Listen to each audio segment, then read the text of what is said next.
রামিসা দেখেন ছোট ছোট বাচ্চাদের পড়াশোনা করতে তাদেরকে কিন্তু জোরে ধরে কান্না করতেছে, আপনারা দেখতেই পাচ্ছেন। দেখেন রামিসার বাবা। এবার রামিসার স্কুলের শিক্ষার্থীদের চুমু দিয়ে ব্যাপক সমালোচনার মুখে পড়েছেন রামিসার বাবা। মিরপুর স্কুল ছাত্রী রামিসা আক্তারের নির্মম হত্যাকাণ্ডের পর থেকে পুরো এলাকা জুড়ে থমথমে পরিস্থিতি এবং শোকার্ত পরিবেশ বিরাজ করছে। রামিসার সহপাঠী ও বিদ্যালয়ের শিক্ষার্থীরা যখন রাস্তায় নেমে এই হত্যাকাণ্ডের বিচার দাবি করছিল, তখন সেখানে এক আবেগঘন ও অনাকাঙ্ক্ষিত পরিস্থিতি তৈরি হয়। নিজের একমাত্র সন্তানকে হারিয়ে মানসিকভাবে বিপর্যস্ত রামিসার বাবা আন্দোলনরত শিক্ষার্থীদের মাঝে এসে কান্নায় ভেঙে পড়েন।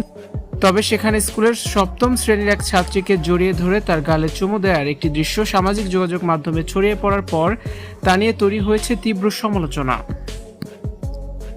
নেটিজেনদের বড় একটি অংশ এবং সাধারণ মানুষ বলছেন, শোকের চরম মুহূর্তে আবেগের বহিঃপ্রকাশ ঘটলেও একজন কিশোরী শিক্ষার্থীর গালে এভাবে চুমু দেওয়া তার একদমই উচিত হয়নি।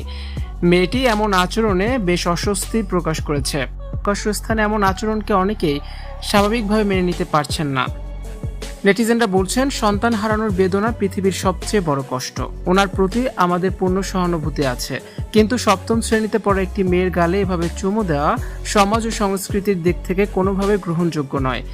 তিনি মেয়েটির মাথায় হাত বুলিয়ে পরম স্নেহে দোয়া করে দিতে পারতেন, কিংবা বড়জোর কপালে একটা স্নেহময় চুমু দিতে পারতেন। গালে চুমু দেওয়াটা এড়িয়ে যাওয়া উচিত ছিল। আবার অনেকেই বলছেন, লোকটি তার আদরের সন্তানকে হারিয়েছেন, শোকে ওনার মস্তিষ্ক ঠিকমতো কাজ করছে না। তিনি হয়তো ভালোবেসেই মেয়েটিকে চুমু দিয়েছেন। এই ঘটনাটি সামাজিক যোগাযোগ মাধ্যমে এখন টক অফ দ্য কান্ট্রি।